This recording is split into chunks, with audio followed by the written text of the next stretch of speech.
Oy, Billy! Ano yung binabasa mo? Patingin ako. Ito ba? Women Power and Kinship Politics ni Minal Roses? Wow! Bigat!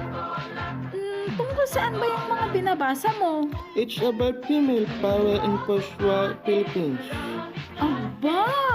For the strong woman pala that? Hello mga kabuklat! Ako nga pala muli si Ate Carmi mula sa Recreational, Educational, and Social Section na makakasama niyo ngayong araw sa panibagong episode. Huh? Kako, itong book na nakita ko. Pamagat niya, Carrying the Burden of the World. Ay pantay-pantay na lahat ng tao. At ngayon ay buwan ng kababaihan na may temang Kami para sa pagkakapantay-pantay ng kasarian at inklusibong lipunan. Isang umaga na puno ng saya.